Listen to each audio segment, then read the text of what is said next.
Sabay-sabay po nating basahin ang Aklat ng Mga Awit, chapter 25, verses 1 to 22. Sa iyo, Yahweh, dalangin ko'y ipinapaabot. Sa iyo, O Diyos, ako'y tiwalang lubos.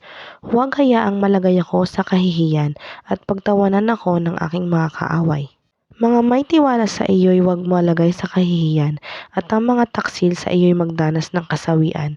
Ituro mo sa akin, Yahweh, ang iyong kalooban at ang iyong landas sa akin na ipaalam. Turuan mo akong mamuhay ayon sa katotohanan, sapagkat ikaw ang Diyos ng aking kaligtasan, sa buong maghapoy ikaw ang inaasahan. Alalahanin mo, Yahweh, ang pag-ibig mong wagas na ipinakita mo na noong panahong lumipas. Patawarin mo ako sa aking mga kasalanan, sa mga kamalian ko noong aking kabataan. Ayon sa pag-ibig mong walang katapusan, ako sana, Yahweh, ay huwag kalimutan. Si Yahweh ay mabuti at siya ay makatarungan. Itinuturo niya sa makasalanan ang tamang daan. Sa mapagpakumbaba siya ang gumagabay. Sa kanyang kalooban, kanyang inaakay. Tapat ang pag-ibig, siya ang patnubay. Sa lahat ng mga taong sumusunod, sa utos at tipan siyang sumusubaybay. Ang iyong pangako, Yahweh, sana'y tuparin.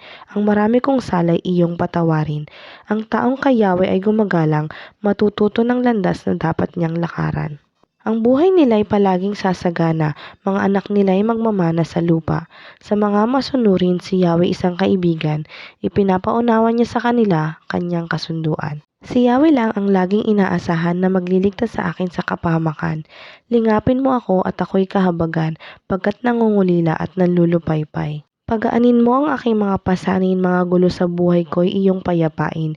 Alalahanin mo ang hirap ko at suliranin, at lahat ng sala ko ay iyong patawarin. Tingnan mo't napakarami ng aking kaaway at labis nila akong kinamumuhian. Ipagtanggol mo ako't iligtas ang aking buhay. Huwag tulutang ako'y malagay sa kahihiyan, pagkat kaligtasan ko'y sa iyo nakasalalay. Iligtas nawa ako ng kabutihan ko at katapatan, sapagkat ikaw ang aking pinagtitiwalaan. Hanguin mo, O Diyos, ang bayang Israel sa kanilang kaguluhan at mga suliranin.